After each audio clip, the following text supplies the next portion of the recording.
গণমাধ্যমের সংজ্ঞা কিন্তু পরিবর্তন হয়ে গেছে। যখন সোশ্যাল মিডিয়া প্ল্যাটফর্ম ছিল না, তখন ছাপানো যে পত্রিকা ছিল অথবা এই টেলিভিশন সেন্টার থেকে যে নিউজগুলো আসতো, আজকের দিন আমরা বুঝতে পারি যে ওই নিউজগুলা কিভাবে আসে। গণমাধ্যমে একটা নিউজ আসলে সেটাতে সরকার কিভাবে কারসাজি করে। যখন সোশ্যাল মিডিয়া প্ল্যাটফর্ম চালু হলো, আমাদের মতন সিটিজেন সাংবাদিকদের যুগ চলে আসলো, তখন জাতীয় পত্রিকায় যে নিউজ আসে সেটাকে কাউন্টার করতে পারে একজন সামান্য কন্টেন্ট ক্রিয়েটার অথবা সোশ্যাল মিডিয়া প্ল্যাটফর্মে ইউটিউবার, যখন তার কাছে তথ্য থাকে।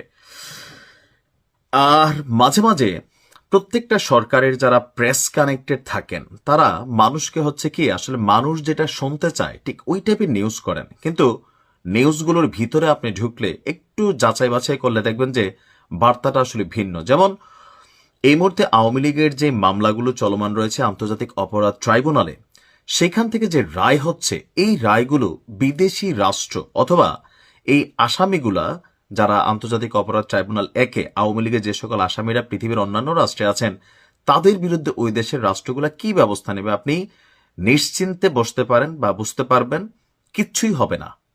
আর যদি হয়ও, একদম 1 থেকে 100-র মধ্যে 100 নম্বরে থাকা দুই একটা বন্দি টন্দিরে দিয়া ওই দেশ তাদের দায়বদ্ধতা পূরণ করবে। কথা বলছি শেখ হাসিনার ভাতিজি অর্থাৎ শেখ রেহানার মেয়ে টিউলিপ সিদ্দিকীকে নিয়ে। টিউলিপ সিদ্দিকের বিরুদ্ধে গতকালকে একটা রায় হয়েছে যে তার 2 বছরের কারাদণ্ড হয়েছে।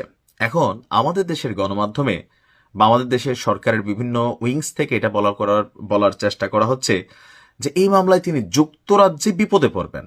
এই মামলাটা তিনি কোথায় বিপদে পড়বেন? যুক্তরাজ্যে। তো তিনি যুক্তরাজ্য কে? তিনি যুক্তরাজ্যে একটা প্রদেশের এমপি। তিনি তার মন্ত্রিত্ব সেই সময় পদত্যাগ করেছেন, কিন্তু রানিং কিন্তু এমপি আছেন। এখন এই যে তার 2 বছরের রায়ের দণ্ড হইল, এটাতে যুক্তরাজ্যে তার জন্য কি হবে আসুন দেখি। এখানে বিভিন্ন দুর্নীতির খবর আছে, কিন্তু প্রমাণিত যেটা এখন টিউলিপ সিদ্দিকের বিরুদ্ধে যেটা আসছে যে ঢাকার পূর্বাচল নতুন শহরে প্রকল্পে ক্ষমতার অপব্যবহার করে প্লট নেওয়ার অভিযোগে তার 2 বছরের রায় হয়েছে। এটা যুক্তরাজ্যের সাথে কোন রকম কানেকশন আছে? অথবা যুক্তরাজ্য বাংলাদেশকে কি মনে করে, তাই না? তারা তো এই দেশগুলোর শাসন করে গেছে, তারা জানে এখানে রাজনৈতিক প্রেক্ষাপট, কারণ যুক্তরাজ্যই তো আওয়ামী লীগ সরকারের সময় 17 বছর তারেক রহমানকে আশ্রয় দিয়ে রাখছে। সো তাদের থেকে এটা গভর্নমেন্ট টু গভর্নমেন্ট আর কেউ ভালো জানে না। এখন তার বিরুদ্ধে যেই মামলার রায়টা হয়েছে, বলা হচ্ছে যে আপনার এই দুর্নীতির অভিযোগ প্রমাণ হলে, এটা সহ ওই যে রূপপুর প্রকল্পে একটা দুর্নীতির অভিযোগ আছে, টিউলিপ দীর্ঘমেয়াদী যদি সাজা পায় বাংলাদেশের আইনে, তাহলে ব্রিটিশ এমপি হিসেবে তার পদ ছাড়ার জন্য আরো চাপ বাড়বে, তার পদ হারাই যাবে না। অর্থাৎ বাস্তবতা হচ্ছে ওনার এখানে কিছুই হবে না। আবার দেখেন যুক্তরাজ্য সরকারের অবস্থান কি? যুক্তরাজ্যের যিনি প্রধানমন্ত্রী কিয়ার স্টারমার ডক্টর ইউনূসের সাথে সাক্ষাৎ করে নাই, বরঞ্চ এই যে বিচার ব্যবস্থা, সেইটার প্রতি তাদের দেশ প্রশ্ন তুলেছে যে আন্তর্জাতিক অপরাধ ট্রাইব্যুনাল 1 যে বিচারগুলো করছে, তাদের দেশের আইনজীবী, তাদের দেশের সরকার টিউলিপের ব্যাপারে কি সিদ্ধান্ত নিচ্ছে। ব্রিটিশ সরকারের এক তদন্তে বলা হয় যে যুক্তরাজ্যে একটি ফ্ল্যাটকে কেন্দ্র করে টিউলিপের কিছু প্রশ্ন উঠেছিল। বাংলাদেশের গণমাধ্যম তাকে নানান ধরনের এখানে ধরেন তথ্যপাত্র দিয়েছিল, যেটা থেকে যুক্তরাজ্যে তার জন্য একটা চাপ তৈরির সুযোগ ছিল। কিন্তু যুক্তরাজ্য বলছে যে যুক্তরাজ্যে তিনি যে ফ্ল্যাটটা নিয়েছেন, এই ফ্ল্যাট সংক্রান্ত কোনো তথ্য গোপন বা বিভ্রান্তির মাধ্যমে তিনি মন্ত্রিত্বের কোনো বিধি লঙ্ঘন করেন নাই। অর্থাৎ একজন মন্ত্রীর মন্ত্রিত্ব পদ লঙ্ঘন হবে এমন কোনো কর্মকাণ্ডের মধ্যে টিউলিপ তার ফ্ল্যাট নিয়ে যেই তথ্য দিয়েছেন, কিছু গোপন করেছেন, এটাতে আসলে তার ফ্ল্যাট বা তার মন্ত্রিত্ব যাওয়ার এখানে কোনো কারণ নাই। অর্থাৎ ব্রিটিশ সরকার কিয়ার স্টারমারের সাথে টিউলিপের ভালো সম্পর্ক, সেইখানে তার অবস্থান নিয়েছে। এদিকে বাংলাদেশেও যে তার মামলাগুলো চলছে, এগুলোর স্বচ্ছতা নিয়ে প্রশ্ন তুলেছেন বেশ কয়েকজন ব্রিটিশ আইনজীবী। তারা অভিযোগ করেন মামলা পরিচালনার এখানে যে সিস্টেমটা, এখানে স্বচ্ছতার ঘাটতি আছে। এ বিষয়ে তারা বাংলাদেশ হাই কমিশনের কাছেও টিউলিপের পক্ষ হয়ে চিঠি দিয়েছেন। তো আমাদের দেশে বিভিন্ন সময় যে বিভিন্ন গণমাধ্যমে অথবা সরকার সংশ্লিষ্ট যে যখন ক্ষমতায় থাকে, যার বিরুদ্ধে মামলা চলমান, যেমন তারেক রহমানের দেশে ফিরিয়ে আনার জন্য কত কিছু আওয়ামী লীগ করে গেছে, কিন্তু একটা চুলও ছিঁড়তে পারে নাই। তো এখন টিউলিপের বিরুদ্ধেও এই যে মামলাগুলোর রায় হচ্ছে, এগুলাতে তার সোনালী চুলের একটা আসলে স্পষ্ট করে তারে বাংলাদেশে আনা তো দূরের কথা, ওইখানেও কিছু করা যাবে না। এটা হচ্ছে প্র্যাকটিক্যালি বাস্তবতা। কারণ বাংলাদেশ, ভারত, পাকিস্তান, আমাদের এই দেশগুলো দুর্নীতিগ্রস্ত।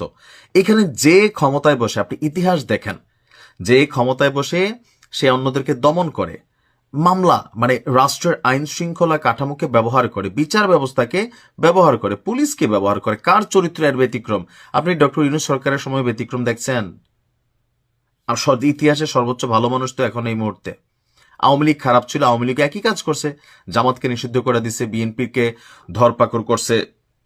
অতীতে বিএনপি ক্ষমতায় ছিল, আওয়ামী লীগের ধরপাকড় করছে, আবার বিএনপি ক্ষমতায় আসার আগেই তারাও ধরেন তাদের মামলা বাণিজ্য চালাচ্ছে, এনসিপি চালাচ্ছে। এখানে তো এটি চলে। পাকিস্তানও সেম। এখন আমাদের মতন রাষ্ট্রগুলোকে নিয়ে উন্নত রাষ্ট্রের মানুষরা বোঝে যে এগুলা কি বলা হয়, যে ধরেন এই দেশের মানুষগুলো সুবিধাবাদী, এরা রাজনীতিতে একবার নিজে ক্ষমতায় গেলে জন্ম বাকিদেরকে কেমনে সাইজ করে ফেলা যায়, কিন্তু নির্বাচন তো দেওয়া লাগে। যার কারণে আমি ডামি রাতের ভোট 1996 সালে বিএনপির সময়ের সেই ভোট, এগুলা প্রতিটা একটা একটার সাথে কানেক্টেড। যে আপনার কারণ তারা জানে তারা যে দুর্নীতি করে, তারা যে অন্যায় করে, অত্যাচার করে, ক্ষমতা থেকে সরে গেলে তাদেরকে যেই পুলিশ স্যালুট দিয়েছে, যে সাইদি সাহেব বইলা গেছিল, মানে যেই গলায় ফুলের মালা পরে সেই গলায় জুতার মালাও কিন্তু পরে। দেখছেন না? এটাই তো বাস্তবতা। তো আমরা যেমন বাংলাদেশের মানুষ এগুলো দেখি, এখন গ্লোবালাইজেশনের যুগ, সোশ্যাল মিডিয়া প্ল্যাটফর্মের যুগ, বড় বড় ঘটনাগুলো সারা পৃথিবীর মানুষ দেখে।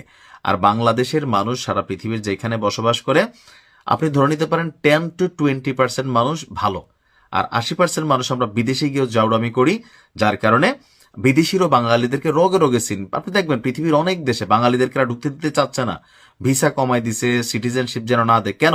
যেখানে যায় ওইখানেই এই কাহিনী। বাংলাদেশ একমাত্র দেশ যারা বিদেশে বৈশ দলের জন্য পাবলিকলি মারামারি করে, এর জন্য হেরে গিয়ে একটা মামলা দিয়ে মানে ফায়দা নেওয়ার চেষ্টা করে। তো এরা কি দেখে না পৃথিবীর উন্নত দেশগুলো আমাদের দেশের মানুষ, সরকার, বিচার ব্যবস্থা এগুলো সম্পর্কে তারা ভালো জানে। তো যার কারণে ইউরোপের কোনো একটা দেশে যদি আপনি কোনো একটা মানুষকে ফিরত চান একটা দেশ থেকে আরেকটা দেশ, ইন্টারপোলের অ্যাক্টিভিটিস বা এনি কাইন্ড অফ চুক্তি যেগুলো সাথে সাথে বাস্তবায়ন হয়। কেন? তারা জানে যে না, যারে ফিরত চাওয়া হচ্ছে আসলেই খারাপ মানুষ। কিন্তু বাংলাদেশে যখন ফিরত চাওয়া হয় তখন ধৈর্যই নেওয়া হয় যে এই লোকরে সরকারি বাটে ফেলা হবে, তাকে নিয়ে মাইরা ফেলা হবে। যার কারণে বঙ্গবন্ধুর খুনিদের মধ্যেও অনেকে, তারা কি ফিরিয়ে আনতে পারছে আওয়ামী লীগ এত চেষ্টা করে? পারে নাই। কারণ বাংলাদেশ সম্পর্কে সবার একটা কনসেপ্ট মাথায় আছে। সো টিউলিপ সিদ্দিকের আসলে তেমন এখানে কিছুই হবে না, কারণ তিনি অরিজিনালি যুক্তরাজ্যের নাগরিক, সরকারের পার্ট। ভালো থাকুন।